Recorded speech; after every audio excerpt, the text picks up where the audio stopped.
참여 예수님, 이 금요일 퇴근 시간을 뚫고 인천에서 왔습니다. 김연아 바오로 신부님 만나서 반갑습니다.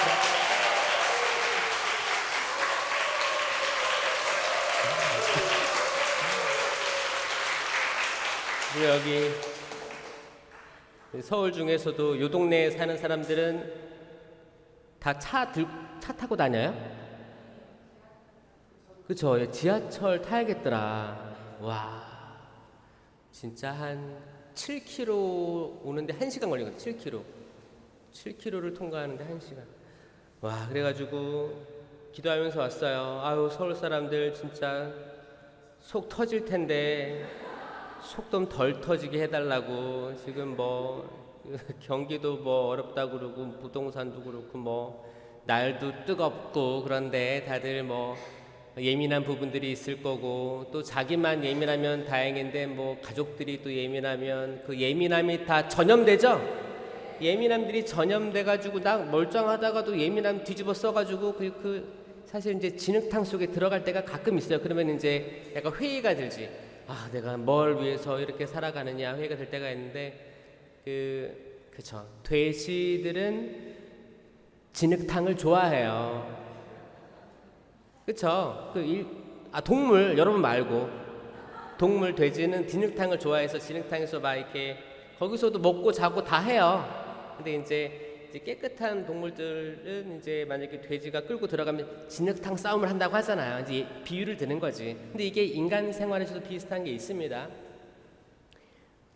우리는 경건하게 살라고 하고, 거룩하게 살라고 하고, 계속 부단히 다들 노력하시며 살 것 같아요. 그리고 이제 좀 이제 젊었을 때 고생해가지고 조금 이제 안정된 삶으로 들어갈 법도 한데, 이제 갑자기 아들이 데려온 며느리감이라든지 뭐 딸이 데려온 사윗감을 보면 또 이제 진흙탕으로 들어가는 것처럼 느껴져가지고 이제 내가 잘못한 건 아니지만 어쩔 수 없는 상황 때문에 약간 평화를 잃어버리고 은총을 잃어버리고 이럴 때 황당하지 않나요?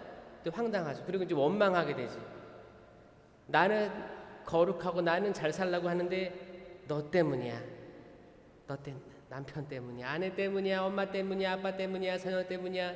뭐 신부님 때문이야. 뭐 누구 때문이야. 라고 이제 순간적으로 그쪽으로 화살이 딱 가게 돼 있는데, 근데 그게 그것까지는 악하다고 할 수 없어요. 왜냐하면 당연히 이제 작용 반작용으로 약간 그쪽으로 화살이 튀는 거예요. 근데 이제 그때 아니지 라고 최대한 빨리 나올 수 있는 사람들은 정말 은총 중인 것 같아요. 근데 저조차도 이게 원인을 찾다 보니까 이제 일단은 내 탓은 아닌 거야. 근데 우리 미사 때 뭐라고 해 맨날? 제 탓이요. 그러니까 저는 가톨릭 전례가 기가 막힌 것들이 중간중간에 포진되어 있는데, 그래서 이거를 계속 전 평일 미사라든지 미사를 계속 나오라고 하는 이유가, 이거는 계속 되뇌어도 까먹어요. 인간은 망각하는 동물이기 때문에. 그래서 항상 가슴을 쓰면서 이 전례 속에서 왜 내 탓이라고 하지? 제 탓인데. 왜 계속 반복하면서 인간은 계속 이렇게 하느님께서 지속적인 성령의 비추임으로 계속 새로 나게끔 해야지. 이 망각의 동물, 정말 어제 일도 까먹고 1시간 전 일도 까먹는 우리가 얼마나 경건하면 경건하겠습니까? 얼마나 거룩하면 거룩하고, 얼마나 우리가 남을 판단하는데 합당하겠습니까? 100% 합당한 사람이 없죠. 그래서 이제 미사 때마다 자는 제 탓이오는 항상 여러분들 그때 한번 성찰해 보는 거예요. 아, 이게 내 탓일 수도 있겠다. 내가 오늘 잘 못 참았네. 부끄럽네. 아유, 부끄럽습니다, 주님. 그런 것들. 근데 그게 손해 보는 게 아니고 은총이다. 은총이다. 그래서 오늘 밤 혹시 여러분들이 가지고 온 어떤 사람이 내 마음속에 있는데 이 사람을 절대 용서할 수 없을 것 같아요. 너무 미워요. 싫어요. 말하는 것도 숨 쉬는 것도 싫어요. 그냥 같은 공간에 있는 것도 싫어요. 혹시 그런 분들이 있다면 오늘 미사와 안수와 또 회장님 또 양형 영성체 같이 부탁하시는데 이런 성사적 은총으로 그리고 말씀으로부터 이 악마로부터 그 해방되는 치유의 경험들이 오늘 이 자리에 있기를 바랍니다. 전 뭐 여러분들의 삶을 잘 몰라요. 하지만 다들 뭐 각자 뭐 삶의 역사들이 있겠죠. 제가 거기 어디야? 강남 성모병원 고속터미널 그 신세계 그 동네 있죠? 옆 동네죠? 제가 거기를 진짜 한 40분을 서 있으면서 제가 뭐 하고 있었을까요? 기도를 하려고 하는데 사람들이 보이잖아요. 그래서 구경을 이렇게 한참 하고 있는데 정말 퇴근하는 사람들, 남녀가 싸우는 사람도 있었어요. 헤어지기 직전인 것 같았어. 근데 이제 남자가 잘못한 거 같아. 남자는 고개를 못 들고 있더라고. 하여튼 뭐 혼나는 것 같았어. 근데 어떤 사람은 이제 정말 어떤 아가씨는 정말 이쁘게 꽃단장하고 누군가를 기다리는 모습, 퇴근하려고 줄 서 있는 모습, 이 다양한 인간이죠. 인간들의 삶이죠. 여기에 다 보면서 다들 바쁘게 살아가고 이렇게 하고 있는데 여기 정말 이 사람들 위에 하느님의 은총들이 있지만 여러분 하느님의 은총이 언제 제일 강한지 알아요? 하느님의 은총이 언제 제일 강할까요?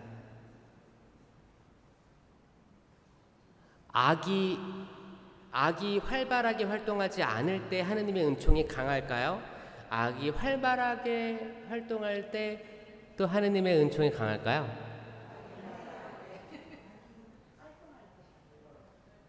그렇죠. 그 가장 어두울 때가 이제 해가 떠오르기 직전이라고 하죠. 그거 참 오묘한 거예요. 교부들도 그랬고 이제 가톨릭 오랜 2000년 넘는 전통을 가지고 오면서 성경을 수많은 사람들이 해석하고 또 이렇게 은총 속에서 보려고 하고 관상으로 나아가고 이 역사 안에서 교회는 가장 어두운 순간들을 그냥 무시하지 않습니다.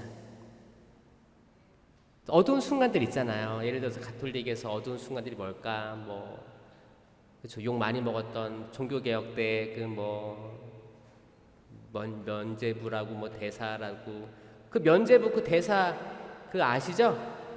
그때 막 그 바티칸 대성당 막 지을 때 뭐 근데 사실 성사는 돈으로 살 수가 없죠. 돈으로 살 수가 없는 거예요. 은총이에요. 근데 이제 그거를 이제 자세히 들여다보면 별 문제가 안 됐을 수도 있는데 이거를 삐딱하게 바라본 오래된 역사 안에서 이건 골마 터진 거였어요. 그러니까 딱 한 가지의 잘못으로 이렇게 된 게 아니었고 그때 그런 역사가 있었는데 근데 그런 역사조차도 그대로 안고 있어요. 지금 교황님께서 사도 베드로가 1대 교황님이시고 지금은 267대 이제 교황님 레오 교황님이 계시잖아요. 그럼 1번부터 266까지는 다 성인 반열에 올랐을까요? 나중에 한번 검색해 보세요. 성인이 얼마나 있고 복자품이 몇 명이나 있고 아니면 이도저도 아니고 욕 지금까지도 먹는 교황님이 있는 거 알아요?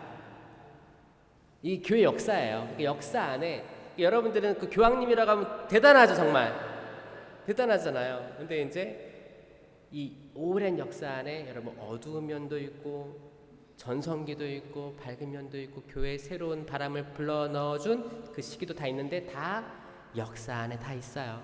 근데 이제 어두움 속에서도 하나님께서 강하게 역사하시면서 이거를 극복해 내오셨다. 여러분들의 삶도 어두운 부분이 있겠죠. 어두운 부분 너무 숨기려고 해도 아닌 것 같아요. 어두운 부분 오히려 내가 이야기 나눴을 때 이거는 내가 그 어둠을 내가 극복했다는 증거가 되기도 해요. 그래서 여러분 그 교회에 사는 간증이 중요한 게 뭐냐면 간증은 기본적으로 기승전결이 있어요. 내가 과거에는 이랬다, 뭐 우리 집안이 이랬다. 근데 이제 하느님 만나고 이렇게 이거 간증이잖아요. 근데 천주교는 간증이 별로 없죠. 간증하기 싫죠. 이제 천주교는 이제 사실 어떻게 보면 잘 포장된 듯이 보여요. 다 이렇게 이쁘시고 다 미사포도 쓰시고 하면 전혀 굴곡 없이 살아온 것 같아요, 그렇죠? 근데 이제 그러니까 오죽하면 예수님이 회칠한 무덤이라고 했겠어요. 이 회가 뭐예요? 회가 석회, 그렇죠? 석회죠. 석회를 시멘트 바른 거죠. 때 되면 시멘트 발라가지고 깨끗하게 이렇게 해놓으면 그래요. 거기 뭐 서양에는 여기는 한국 같은 경우에는 이제 납골당 이렇게 해가지고 이렇게 막 비석 같은 거를 으리으리하게 막 천사 모양으로 해놓진 않잖아요. 근데 유럽 같은 데 가면 거기는 공동묘지 자체가 약간 관광 명소예요. 무덤이 이렇게 있어. 회를 칠해가지고 깔끔하게 이렇게 해놔. 한 다음에 그 옆에 천사 2명이 딱 칼 들고 서 있어. 막 그러고 있으면 여행객들이 가다가 와, 그 사진 찍어요. 거기서. 한국은 납골당에서 사진 찍습니까? 외국인들이? 안 하죠? 그렇게 무덤이 발달한 데가 서양이에요. 거기서 이렇게 해놓으면 또 관광지도 되고 뭐 이렇게 합니다. 하지만 예수님께 정확히 얘기하신 게 율법학자, 바리사이, 그러니까 이제 그 당시에 괜찮아 보이는 사람들에게 얘기한 거예요. 좀 안정돼 보이고 기도한다고 스스로 생각하고 성경 읽는다고 은총 받았다고 생각하는 그 사람들에게 말씀하시는 게 회칠한 무덤이다라고 하시는 겁니다. 이게 굉장히 따갑게 들리는 이들은 행복합니다. 행복해요. 무덤이란 말은 우리 내면을 얘기하죠.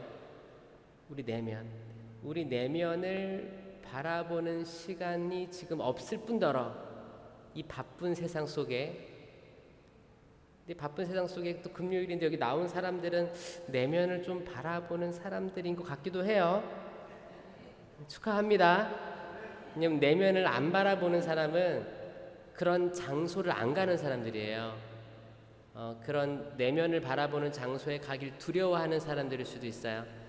계속 내면을 포장하기 위해서 먹고 마시고 놀고 내면을 포장하면서 미래를 알고 싶어서 타로 보고 사주 보고 무당 가고 뭐요?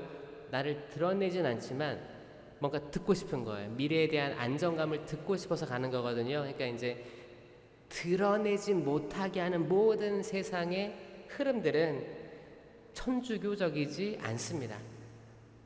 회칠한 무덤 같은 거예요. 무덤 속은 다들 상상되죠? 거기 뭐 있을까요? 시체가 있고 여러분 살이 지금은 되게 피부 관리를 잘해서 하지만 거기 무덤 밑에는 다 미생물에 의해서 다 이제 흙이 되고 하는 모습들이 다 있을 거 아니에요? 근데 그거를 덮어놨기 때문에 모르는 거지. 그거를 사실 알려고 하는 사람이 없죠. 알고 싶지도 않죠. 그 냄새도 상상이 되고 뭐 그럴 거 아니에요? 근데 사실 잘 보면 이렇게 돌아다니는 우리도, 여러분 사람이 냄새가 날까 안 날까요?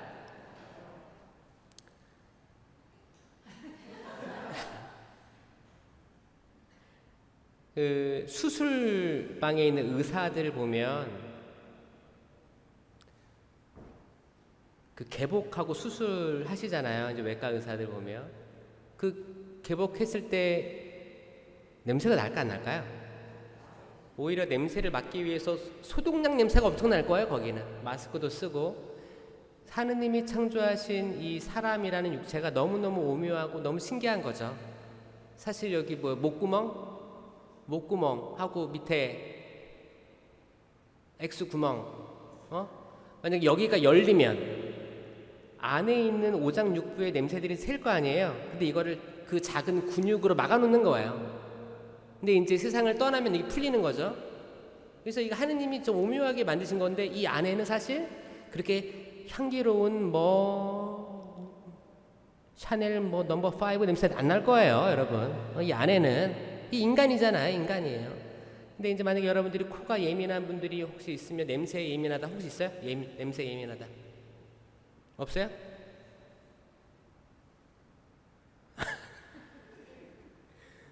이제 어떤 분들은 예민한 분들은 향기로 사람의 향기로 구분을 짓는 사람도 있더라고요, 요즘에. 그리고 이제 뭐 땀 냄새, 특히 여름에 땀 냄새부터 해가지고 뭐 남편 냄새 뭐 처음에는 그런 게 다가오지 않았는데 점점 살면 살수록 사람들을 거르고 구분하는 이게 뭐 향기부터 해서 사고 방식, 성격 다양한 걸로 구분되게끔 만들어지는 거예요. 봉사를 할 때도 난 저 사람 싫어. 이 싫은 이유가 다양한 이유들이 있는 거예요.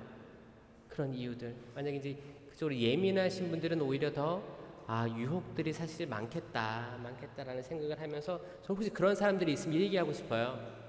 그렇게 냄새에 예민한 그분도 그분 자체 이 지금 내부의 냄새는 그렇게 유쾌하지 않을 수도 있어요.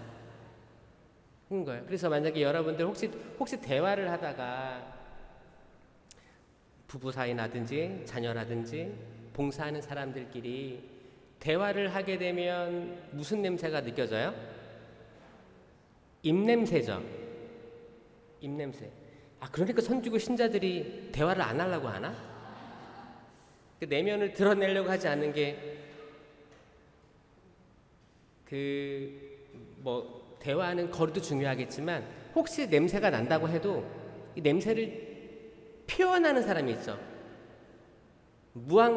무안감을 주고 그런 느낌이 있을 수 있어요. 근데 알아요? 냄새 나는 본인은 냄새 나는 거 모르는 거 들어보셨어요? 몰라요? 있어요. 몰라요. 모르는 게 있대요. 근데 그게 뭐 이게 비강이나 입일 수도 있지만 목구멍에서 올라오는 냄새 뭐 치료가 필요한 분들 그럴 수 있다는 거예요. 근데 그게 제가 어떤 분을 만났냐면 평생 그렇게 냄새에 예민해가지고 엄청 사람들과 거리를 두기 시작한 사람. 근데 그 사람이 결국 아파서 그런 냄새가 나니까 본인을 어떻게 할 수가 없는 거예요. 그래서 저는 하느님께서 인간을 창조하셨고 많은 것들을 주셨는데 좀 무뎌질 필요가 사실 사람은 있다. 저는 사람이 근력이 좋아야 80년 살잖아요. 그렇죠? 그나마 고생이 많고 그 시간을 준 것은 젊었을 때는 이것저것 재고 이렇게 하다가 결국에는 이제 생로병사를 겪으면서 사람이 이 또한 다 지나갈 거고 다 내가 그렇게 엄격하게 했던 그 모든 것들이 시간이 지나고 나면 다 아무것도 아닐 텐데 나는 왜 그렇게 예민했고 나는 그렇게 싫어했고 이렇게 했던 것들이 다 내가 고스란히 돌려받는 거 아닌가 이런 것들을 다 겪으라고 시간이 이렇게 있는 것 같아요. 여러분들이 제일 좋았을 때가 언제예요? 10대? 20대? 30, 전성기가 언제였어요? 돌아갈 수만 있다면 그치? 정답이에요, 여러분들이 10대가 제일 전성기였어요. 근데 그때로 돌아갈 수 없는 거 다 아시죠? 제일 지혜로운 답변은 지금이에요. 지금이 전성기입니다. 전성기라고요. 여러분 미래에 전성기 있을 것 같죠? 몰라. 과거의 전성기로 돌아갈 수가 없고 지금이 전성기예요. 그럼 지금이 여러분들이 할 수 있는 제일 좋은 것들을 할 수 있는 시기입니다. 꿈을 펼치고 지금이에요. 그리고 용서하세요. 좋을 때잖아. 전성기예요. 용서하세요. 이해해 주세요.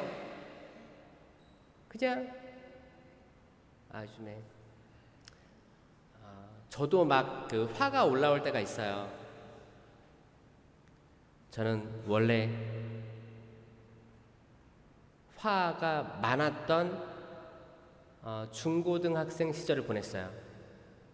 그러니까 어떻게 보면 아기 때는 착했어요. 아기 때는 정말 눈 땡그랗지 그냥 피부 하얗지 그래가지고 울지도 않았대요. 아기 때 갓난아기 이렇게 눕혀놓으면 울지도 않고 그냥 꿈뻑꿈뻑 그랬대. 그래서 어디 뭐 일하러 이제 주방으로 가실 때 어머니가 그거 우산 같은 거 있어요. 밥 덮어놓는 거 밥상 그거 덮어놓고 벌레 들어갈까봐 눈에 그 덮어놓고 이렇게 주방에서 일하시고 이렇게 했대요. 울지도 않았대. 그때 순했대요. 순했다가 이제 뭐 초등학교 들어가고 이제 학교 들어가면서 이제 학교에서 그 또래 애들을 경험하는 거죠. 또래 아들 경험하고 싸우는 것도 목격하고 불이한 것도 목격하고 이제 성장해 나가는 거죠. 그러다가 이제 중학교쯤 되면 이제 생각이 트이고 해가지고 비교하게 되는 거지. 친구 집, 우리 집.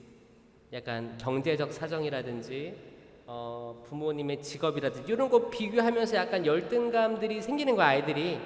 그러고 있다가 이제 나중에는 그렇게 순했던 제가 이제 막 나가기 시작하는 거예요. 막 인문계 고등학교 들어가가지고 사물놀이를 하고 있으니까 지금은 동아리가 그런 게 없을 거예요, 별로. 근데 저 때는 동아리가 있어가지고 사물놀이를 했어요. 그래서 막 북치고 북채 돌리고 다니고.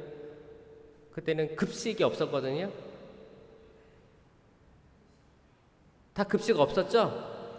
그러니까 급식을 먹은 세대는 또 다른 세대로 봐요. 저도 도시락 세대예요. 도시락 3교시 끝나면 빨리 먹고 점심시간이 연습시간인 거예요. 그 연습하러 나가는 거예요. 그 연습시간 점심시간 내내 연습을 하고 들어와가지고 5교시 되면 누워서 자고. 그게 제 고등학교 모습이었어요. 그렇게 2년까지 그렇게 했지. 그리고 이제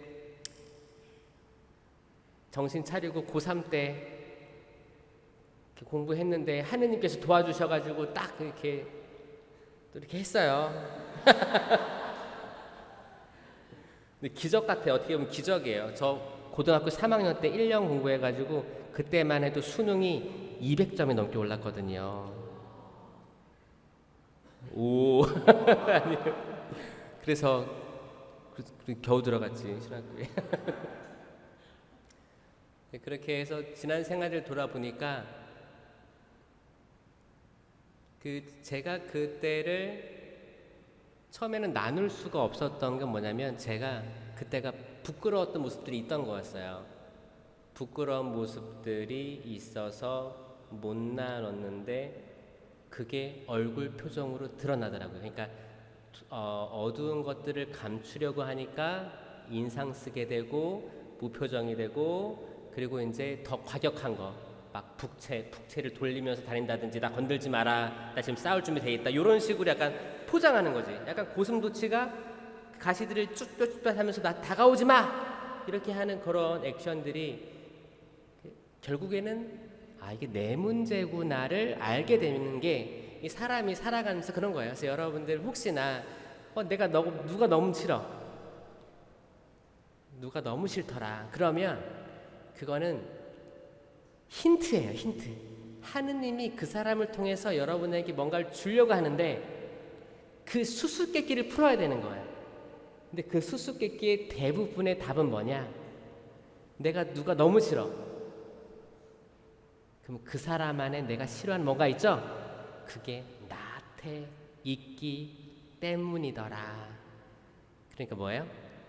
내 안에 있는 어떤 모습이 내가 너무 싫은데 이게 지금 다른 사람 통해서 보이기 때문에 이 사람에게 사실 따지고 있지만 결국에 내 탓이오를 하는 형국인데 때론 사람들이 화를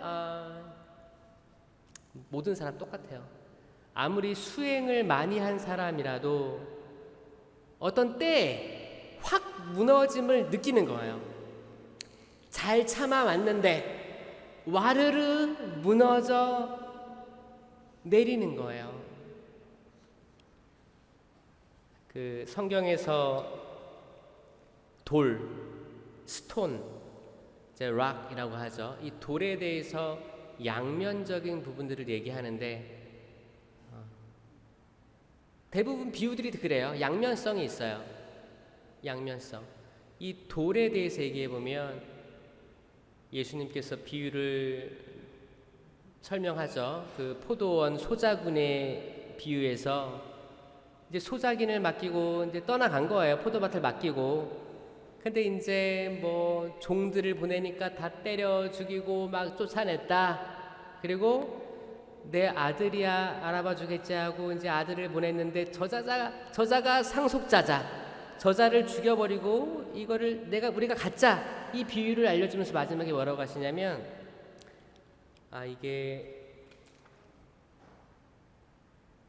마태오복음 21장 얘기예요. 마태오복음 21장 37절 이후에 이제 거기 비유가 나오고 집 짓는 자들이 내버렸던 돌.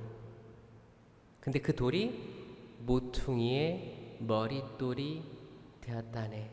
주님께서 하신 일 놀랍기만 하다네라고 하시면서 이 돌에 대해서 누군가한테는 쓸모없는 돌인 거예요. 버렸어. 나랑 맞지 않아. 나랑 수준이 안 돼. 버려. 근데 그 돌이 그 당시에 모퉁이 돌은 굉장히 중요한 돌이었어요. 왜냐면 지금은 이게 측량 이게 이렇게 레이저 딱 해가지고 수평 맞추는 거 있죠? 그런 게 지금은 있잖아요. 근데 그런 게 그때는 없으니까 적당한 돌, 아주 무게의 하중을 이렇게 좌우 양옆으로 다 견딜 수 있는 그 돌을 딱 기준점으로 딱 삼았기 때문에 머릿돌이 모퉁이 돌 이게 중요한 거였어요. 근데 그때는 그 비유를 든 거고 지금은 이제 이 머릿돌이라는 게 이제 아예 건축을 다 한 다음에 나중에 비석 같은 걸 박아놓고 이제 표시를 하죠. 그러니까 지금으로는 매칭이 안 되지만 그 당시에는 모퉁이 돌은 그냥 그 건물의 핵심이었어요. 기반이 됩니다. 그러니까 누군가한테는 버려진 돌이 어딘가에는 아주 중심이 된다. 이 말씀이 그 핵심이거든요. 이 돌에는 양면성이 있는 거죠. 필요 없는 돌, 쓸모없는 돌. 다른 면으로는 아주 기초가 되는 돌. 베드로도 반석, 아주 단단한 기초, 반석. 근데 예수님이 돌아가시고 무덤에 묻히시고 무덤을 막았던 돌은 또 긍정적인 의미는 아닌 거예요. 돌이 굴려져 있어야 부활을 체험하는데 무덤을 막았던 돌은 부활의 신앙을 가로막고 없던 것처럼 이제 이 안에는 죽음이야라고 사람들에게 은연중히 표현했던 그 돌이었어요. 이 돌을 지나면 시체밖에 없어 라고 했던 그 돌. 근데 돌이 굴려지고 나서 7마귀에 고통받았던 마리암 막달레나가 부활의 첫 증인이 되는 거 아닙니까? 여러분 7마귀의 현상을 느끼긴 하세요? 저 많이 느껴요. 7마귀 제가 봤을 때 요 동네에 사시는 분들은 7마귀 중에 아스모데우스의 영향을 많이 느낄 거고요. 마몬 느낄 거예요. 그리고 레비아탄, 시기 질투의 악마라고 하죠. 여러분 그 7마귀가 칠제종하고 연결되어 있어요. 그 칠제종이 뭐 교만부터 해서 질투 쭉 있잖아요. 근데 이게 이 7개가 우리 안에 있는 게 아니에요. 사람 안에 없어요. 사람은 선한 존재예요. 하느님의 모상을 가진 선한 존재인데 원죄가 있다고 하면 경향성이 있다는 것뿐이지 이미 죄가 내재적으로 있다는 말이 아닙니다. 인간은 선한 존재예요. 선한 존재인데 근데 이 육체를 입고 태어난 자체로 경향성이 있지. 이건 원죄. 경향성은 내가 지은 죄가 아니에요. 본죄가 내가 지은 죄예요. 본죄. 그러니까 원죄하고 본죄가 있는 거예요. 그 원죄는 내가 지은 죄가 아니다. 근데 그 안에서 이 7죄종의 으뜸이라고 하는 죄종이 있고 여기에 해당하는 악마가 있습니다. 이 악마는 처음에 루치펠이 있으면 루치펠은 교만에 대한 7죄종의 교만에 해당하는 악마인 거고 루치펠은 내가 샛별이니까 나 진짜 빛난다. 야 창조주보다 내가 더 빛날 거야. 이게 교만이잖아요. 그 악마라고 하는 거예요. 이제 루치펠이 있고 그 다음에 사탄은 분노에 해당하는 거고, 사탄 레비아탄이 이제 질투, 시기 질투에 대한 거고, 근데 베엘제불하고 바알 같은 거예요. 이 베엘제불은 인색, 식탐 요런 거에 해당하는 거예요. 그다음 벨페고르는 나태함인 거고, 그다음 마몬은 돈입니다. 그다음에 이제 아스모데우스는 이제 이게 음란, 이제 세욕이죠. 이게 7제정하고 정확히 맞아 떨어지는 거예요. 이게 잘 보셔야 되는 게 이 악마들이 으뜸이 돼서 계속 지금도 누굴 건들 수도 있어요. 지금도 성당이든 성당 밖이든 계속 어떻게든 건들다. 그 악마는 정말 모래 위에 자리를 잡고 있는 거예요. 그 묵시록 12장에 나오는 그 부분입니다. 묵시록 12장에 보면 그 늙은 뱀, 용이라고 불리는 그가 털을 잡고 있는데 그게 모래 위에 자리를 잡고 있다. 이 모래는 그냥 뭐 어디예요? 해수욕장이에요? 피서 갔어요? 이 모래는 그 바닷가 모래를 얘기하는 게 아니고 인간 위에 자리 잡고 있다는 거예요. 인간. 정확히 옆에 사람? 우리 모두 거기에서 완전히 격리될 수가 없는 거예요. 육체를 믿고 살아가는 이 세상 동안 악마는 항상 타겟을 우리를 두고 있다. 이거를 인식하지 못하면 신앙의 레벨 자체가 달라지는 거예요. 이거를 인식하지 못하고 산다 그러면은 맨날 성당 와서 뭐 이것저것 하고 뭐 직책하고 뭐 어떤 장 되고 그러면 대우받기를 원하고 뭐 이것저것 하길 바라고, 성당 행사가 잘 끝나면 깔깔깔 대고, 뭐 세계 청년대회가 잘 끝나서 그럼 깔깔깔 대고 행사 치렀다, 됐다, 나 아니면 안 돼. 이게 아니고 지금 영적인 투쟁이 이루어지고 있어요. 이 서울에도 내년 행사 때문에 별의별 일이 다 일어납니다. 지금 본당마다.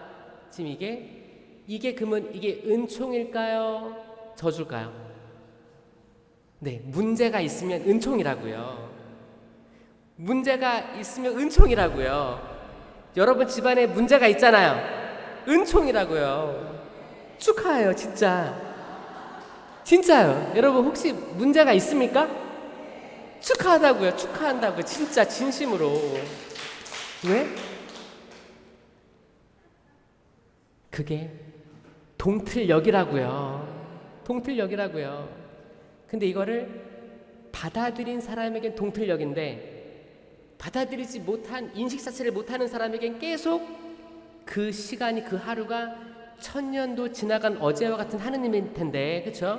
이것도 마찬가지로 이게 계속 변화될 수 없고 계속 이 상태가 지속되고 있다고 느끼면 인식을 못하는 사람이라고요. 잘 보세요. 이 거룩한 성체를 성당 올 때마다 영할 텐데 왜 우리는 이걸 인식하지 못할까요? 악마가 이 모래 위에 자리를 잡고 있기 때문입니다. 사람은 흙에서 왔으니 흙으로 돌아갈 것을 기억하십시오. 그래서 흙으로 돌아가니까 좋죠? 이거를 빨리 깨닫는 자가, 진짜 이거를 빨리 깨닫는 자가 행복한 삶을 살아요. 여러분 다 흙으로 돌아갈 거예요. 금으로 돌아가지 않아요. 흙으로 돌아가요. 흙입니다. 이스라엘 백성들이 이집트에서 혹사당했어요. 지금도 이 뜨거운데 그 이제 뭐 노동을 하면서 혹시나 너무 과하게 노동의 대우에 처우에 있는 전 세계의 많은 노동자들이 또 떠오르는데, 그 이집트에서는 정말 이 시간 제한도 없고 엄청 혹사를 당하는데 여러분 먹을 건 잘 줬대요. 먹을 거. 사람이 먹을 걸로 인해서 어떤 불쾌감이나 스트레스가 빨리 해소될 수 있는 제일 저렴한 보상이라고 합니다. 음식이 제일 저렴한 보상. 그래서 그때 이집트에서 그렇게 혹사를 시키면서도 고기 냄비, 그렇죠? 고기 냄비 아시죠? 성경에는 고기 냄비라고 되어 있습니다. 왜냐하면 이제 이스라엘 백성들이 그 홍해 바다를 건너가지고 약속의 땅을 걸어가는데 불평하는 거야. 너무 힘들다. 여기 지금 만나밖에 없고. 근데 옛날에는 힘들었지만 고기 냄비가 그렇게 있었는데 뭐예요? 먹을 게 확 들어오는 거예요. 그래서 이제 전 세계적으로 봤을 때 조금 이제 뭐 후진국이 있고 개발도상국이 있고 선진국이 이렇게 있으면 이제 뭐 흔히들 비만 비율이라고 하죠. 비만 비율인데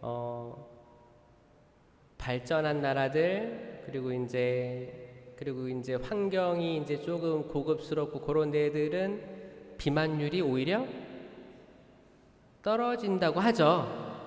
먹는 것도 그냥 안 먹잖아요. 그래요? 그 남는 거 있으면 저 좀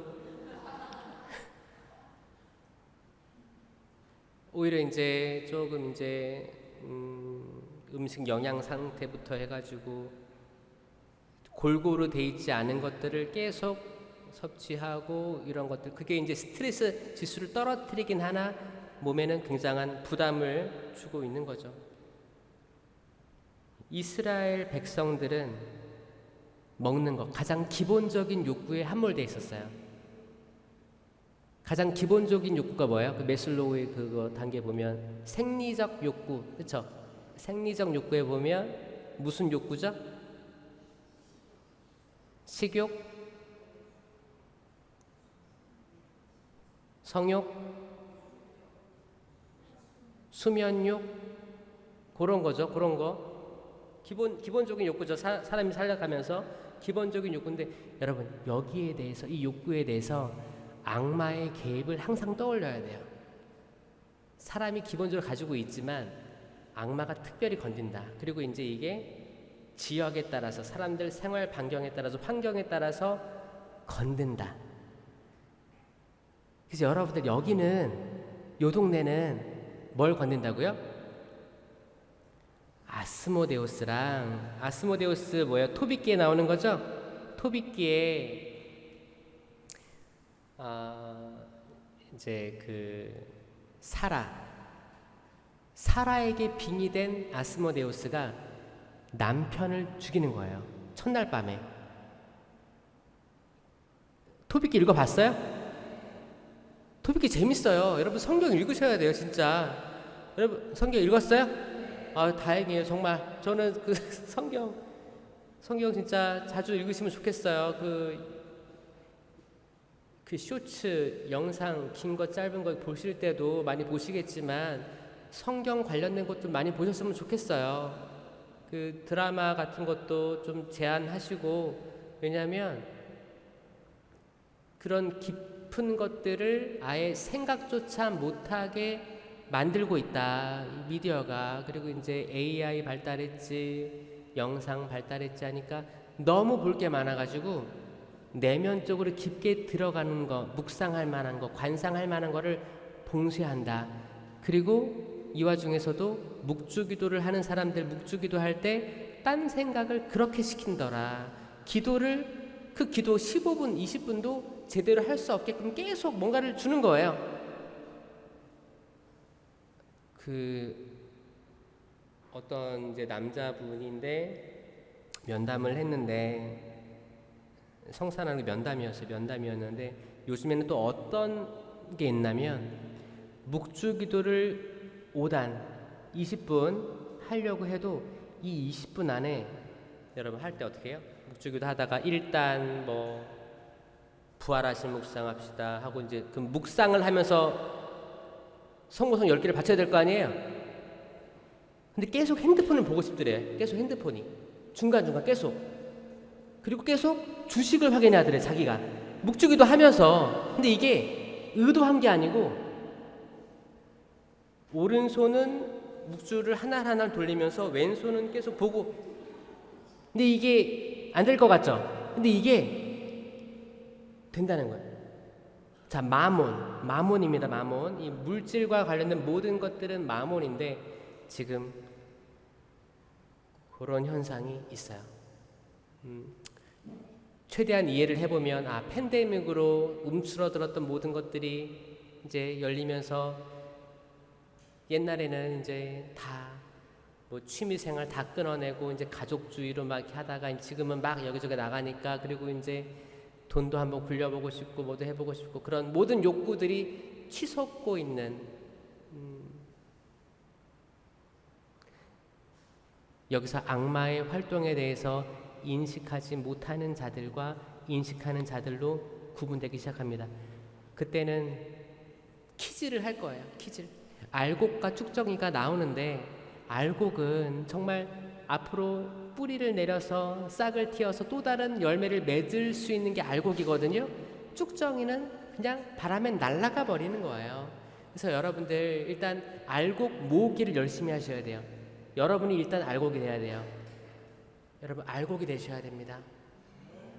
그리고 여러분과 비슷한 알곡 같은데 아직은 너무 하느님을 거부하는 것도 아니고 조금만 초대를 하면 알곡이 될 것 같아. 이런 분들 있죠? 이런 분들 있어요. 그분들도 알곡으로 변화시켜 주시는 거예요. 이런 역할들을 하셔야 돼요. 조금만 노력하면 들어올 사람들 여기에 에너지를 소모하세요. 근데 여러분 집안에 가면 에너지를 다 쏟아부어도 안 될 사람들 있죠? 그러니까 만약에 내 자녀들 근데 다 구원받고 싶어. 그 마음은 알겠어. 근데 결국에는 뭐예요? 자기를 버리고 그러니까 내 욕구, 내 욕망, 내 기대를 버리고 제 십자가를 지고 따라오는 이들만이 제자가 될 수 있고 하늘나라 들어갈 수 있는 거예요. 그러니까 내 욕망, 내 욕구, 기대감 버리고 그러니까 아버지나 어머니, 자녀나 형제나 토지 그러니까 가족을 버려야 되는 거예요. 여러분 가족을 버려야 돼요. 결국에는 어렵죠. 왜냐하면 때론 하느님보다 가족 구성원이 위에 있을 때가 굉장히 많기 때문에 이 가족을 버리라고 하는 거예요. 결국에 가족이 걸림돌 역할을 합니다. 모퉁이의 머릿돌 역할을 해야 되는데 돌이 쓸모없는 돌, 나를 걸려 넘어지게 하는 돌. 예수님께서 베드로가 기분이 좋았어요. 그때 너무 전성기였지. 베드로 어부 일 하다가 이제 예수님 만나가지고 예수님이 저기 오른쪽에 던져봐라 하니까 끌어올릴 수가 없어. 무릎을 꿇었어요. 베드로가 무릎을 꿇었어요. 베드로는 어부였어요. 그 상황을 잘 알았단 말이에요. 근데 무릎을 꿇고 전 죄인입니다. 저에게서 물러가 주십시오 라고 했는데 이제 앞으로 너는 사람 낚는 어부가 될 것이다 하고 딱 데려갔어. 근데 하다 보니까 뭐 5천 명도 먹이셔, 뭐 마귀도 쫓아내셔. 이 퍼포먼스가 엄청나단 말이에요. 그래서 와 진짜 대단하다. 아이고 바싹 붙어 있었죠. 그리고 예수님께서 때론 이 사람들 약간 어깨 뽕을 올려주기 위해서는 잘 모르겠지만 베드로와 야고보와 요한 이 셋을 특별히 더 가까이 두셨어요. 그러니까 이 셋 데리고 거룩한 변모하신 거예요. 보여주셨어요. 모세와 엘리야 나와 대박이다. 와 너무너무 좋았어요. 구름이 몰려오더니 이는 내 사랑하는 아들 너희는 그의 말을 들어라. 와 이런 직접적인 막 계시 메시지 또 주시고 전성기 그래가지고 베드로가 주님 여기에 초막 셋을 지어야겠습니다. 하나는 모세께 하나는 엘리야께 당신께 드리겠습니다. 여기 있어요. 근데 그때 예수님이 순환에 대한 예고를 하실 때였거든요. 사람의 아들은 박해자들의 손에 넘어갔다가 순환을 겪고 죽어야 한다. 근데 이제 예루살렘을 향해 가는 길인데 베드로는 아닙니다. 여기에 초막 셋을 짓자니까요. 진짜 여기 불멍 때리기 좋은 곳이에요. 물멍 때리기 좋은 경치 좋고 자 여기 진짜 머뭅시다. 그러니까 예수님이 뭐라고 하셨어요? 사탄아 물러가라 하신 거예요. 베드로는 반석이에요. 돌이에요. 돌. 근데 이 돌이 이중적 의미라고 했죠? 여러분도 돌이에요. 다윗이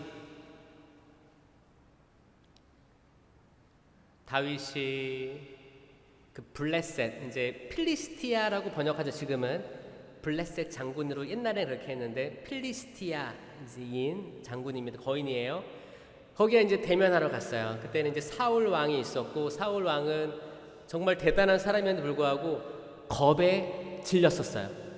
왜냐면 엄청난 거인이 칼을 들고 있으니까 잠깐만 이렇게 해도 깨갱하고 도망가는 거예요. 근데 약간 거기서도 적극적인 태세는 취하지 않고 약간 교착 상태가 있는 상태였어요. 교착 상태라는 거는 팽팽한 긴장감이 들고 언제 누가 공격을 하면 막 대응해야 되니까 약간 좀 지쳤고 소강 상태? 근데 잠 제대로 잤겠어요. 언제든지 나올 수 있으니까 그 상태에서 있었는데 다윗이 나타났죠. 다윗 조그만데 그래서 이제 사울이 자기가 입던 갑옷을 덮어줬어요. 근데 갑옷이 너무 커. 근데 갑옷은 분명히 칼을 막아낼 수는 있겠지만 틈틈이 다 빈틈이 있을 거 아니에요. 다윗이 다 벗어버렸어. 아닙니다. 갔어. 하느님을 모독하는 이가 누굽니까? 간 거예요.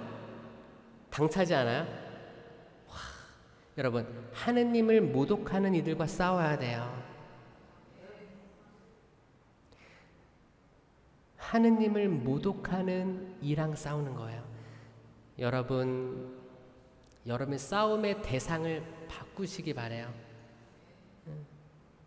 하느님을 모독하는 이랑 싸우라고 했다고 또 자녀랑 남편이랑 싸워라 그 얘기하는 게 아니에요.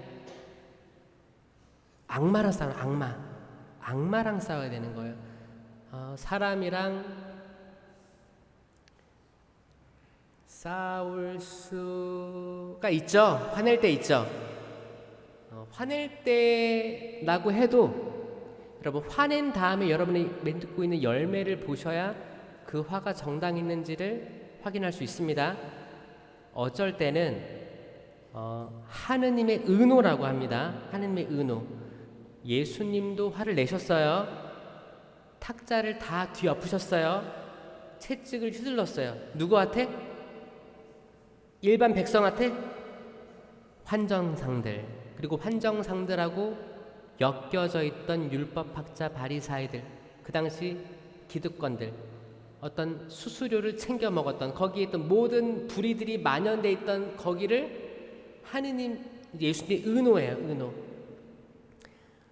제가 사람들 겪어보니까 때론 화가 필요한 분들이 있더라고요. 여러분 애니어그램 해봤어요? 애니어그램? 근데 뭐 MBTI, 애니어그램 이런 걸로 뭐 사람을 정확히 재단할 수는 없지만 그 이제 일반적으로 얘기할 때 애니어그램 8번 그런 거 들어본 적 있어요? 없죠. 그러니까 거기는 약간 동물, 막 동물로 비유를 합니다.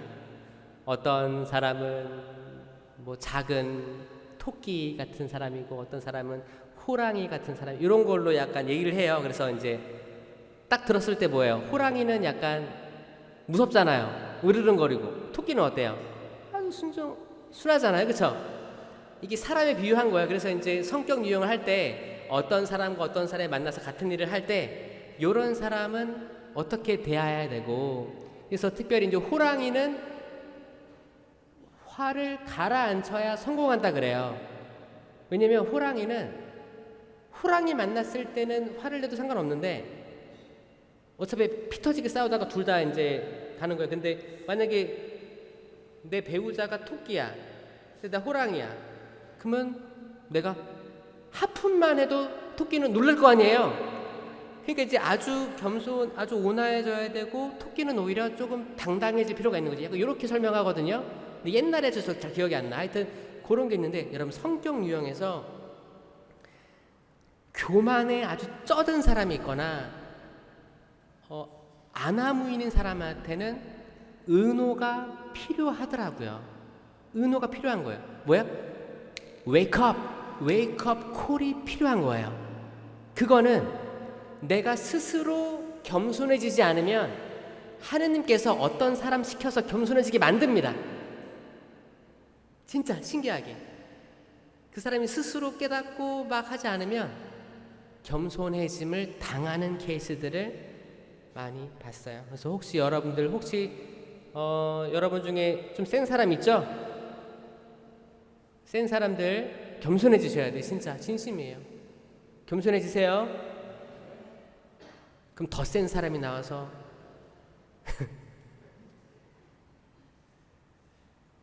왜냐면 여러분이 돌인데 더 큰 돌이 돌을 빼낼 수가 있어요. 박힌 돌 빼낼 수 있습니다. 이 돌에 대해서 계속 생각하고 있는 거예요. 돌이 긍정적인 돌이 있고 또 부정적인 돌이 있습니다. 다윗이 그 엄청난 돌, 거인을 상대하는 거예요. 하느님을 모독했기 때문에 그 악마를 보고 간 거예요. 그리고 개울가에 돌멩이 몇 개예요? 이건 성경을 읽은 사람들이네. 5개를 줍습니다. 그리고 던지죠. 이게 정확히 그 골리앗의 급소에 맞아서 이거는 잘 보세요. 이게 다윗은 그 당시에 사울도 무시했고 모든 군사들이 무시했던 사람이란 말이에요. 저 꼬맹이가 뭘 할 수 있을까? 어떻게 보면 그 버려진 돌이 모퉁이의 머릿돌이 되는 순간이었어요. 그 다음부터 사울은 수천을 치시고 다윗은 수만을 치셨다네. 완전히 세상이 개벽되는 사건. 그 당시에 개벽이었어요. 그 일을 이루어내는 겁니다. 여러분들도 돌멩이를 가졌길 바래요. 돌멩이 가졌어요? 몇 개 가졌어요? 네. 근데 그 메주고리에서는 성모님 메시지 중에 이 5개 조약돌이 나오죠.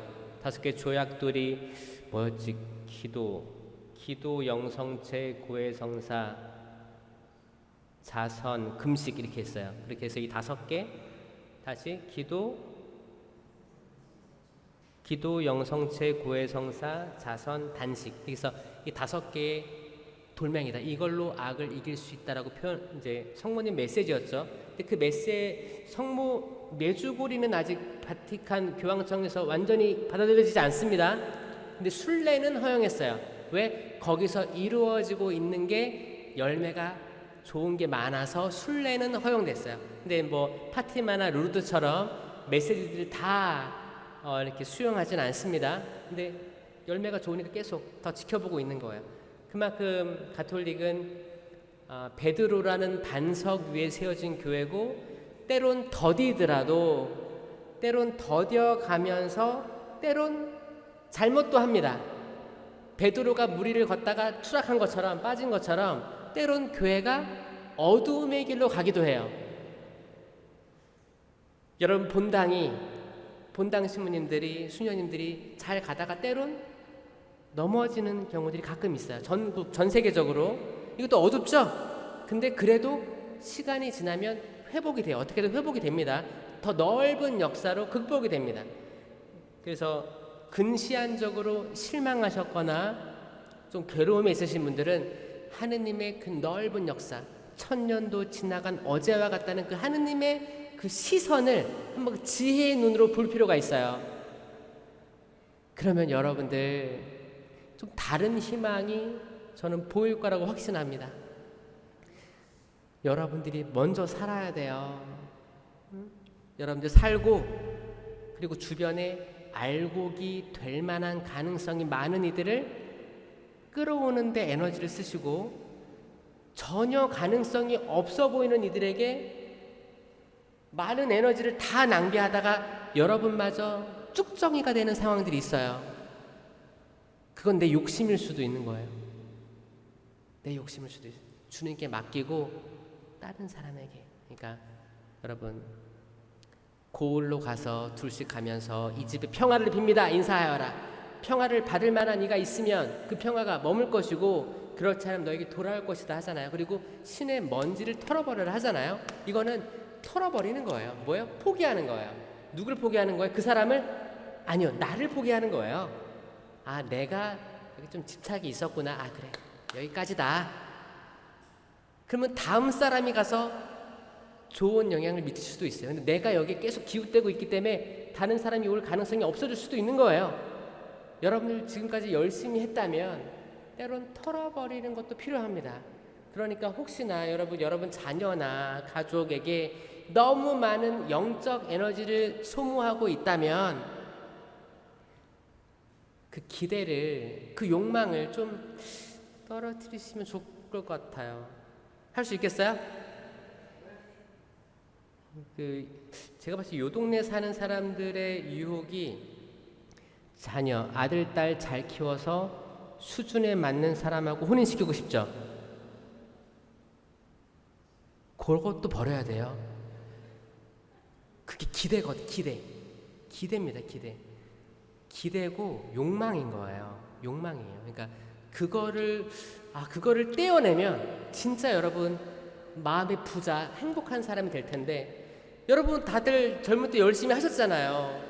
다 열심히 하고 노력해가지고 희생할 거 희생하고 포기할 거 했잖아요. 근데 이제 나중에 발목 잡는 게 뭐예요? 자녀들 때문에 속상한 분들이 많더라고요, 생각보다.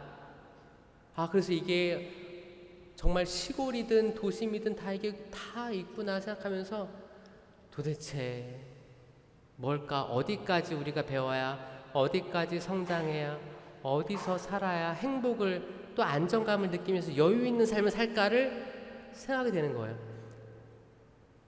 홈스테이. 여러분, 홈스테이가 시골 본당에서, 주택에서 홈스테이를 많이 할까요? 아파트 단지에서 많이 할까요? 그럴 줄 알았어요. 여러분들은 시골에서 많이 하길 바랄 거예요. 많이.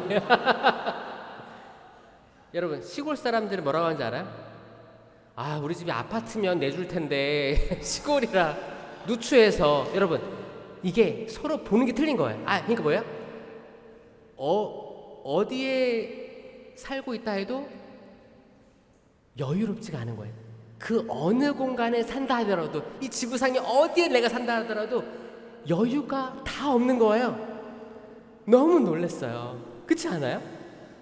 근데 이게 인간이구나. 이게 인간인 거예요. 그러니까 이 안에서 우리는 어떤 생각을 해야 되냐면,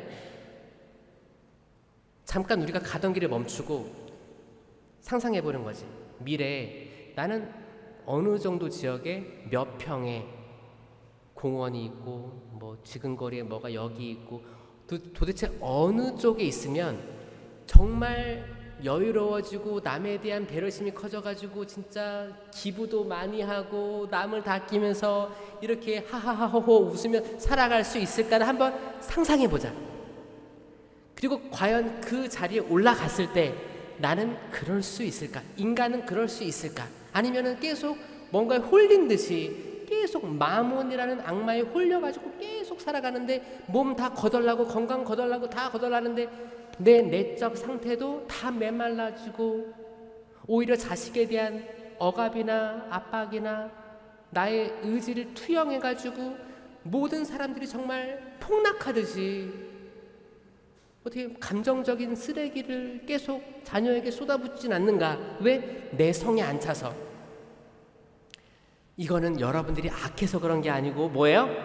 악마라는 거를 알아야 그때부터 해결될 가능성이 있다는 거예요. 진짜예요. 여러분들이 악하다고 얘기하는 게 아닙니다. 여러분 다 순해요. 다 양떼들이에요. 양떼들. 양입니다. 양. 진짜 하얀 양이에요. 뚱뚱해서 그렇지. 양 한번 물어보세요. 시작. 매. 양. 자, 양 울음소리 해볼게. 시작. 매. 양이라고요. 예수님이 착한 목자시고. 그렇죠. 우리 다 양떼란 말이에요. 우리는 뚱뚱하고, 영적으로 그렇죠. 뚱뚱하고 다리가 짧을 뿐이에요. 그래서 양은 뜨거워도 붙어 다니려고 한단 말이에요.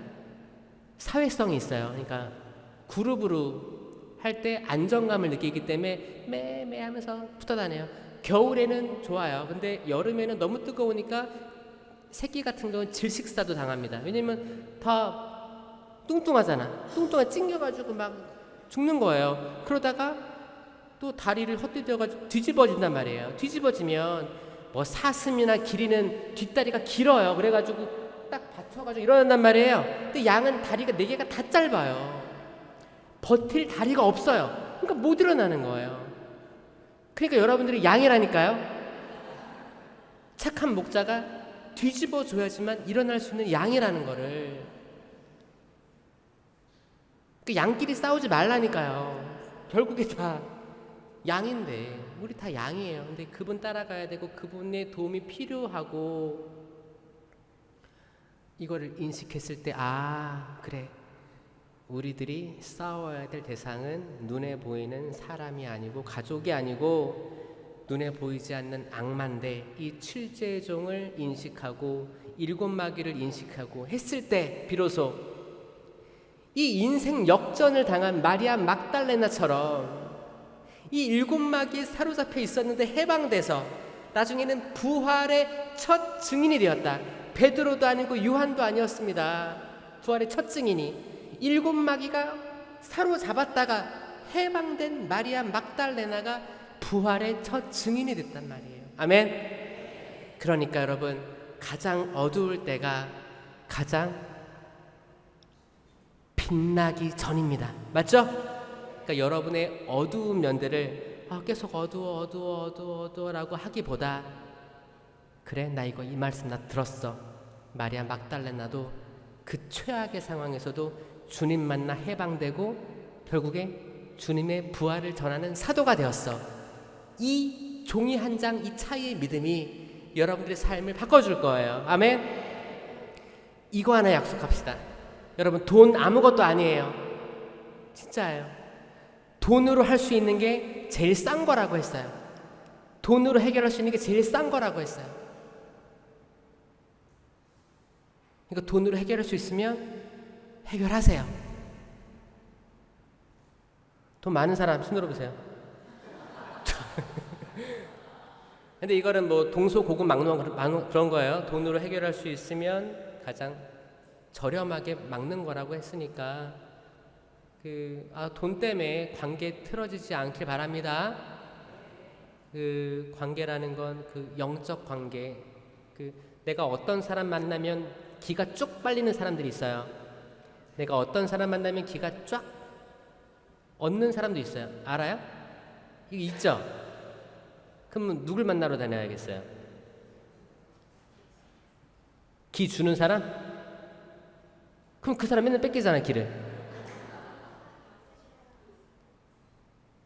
여러분, 사람에게서 얻는 기에, 거기에 그 약간 달콤한 꿀 같은 맛이 있어요.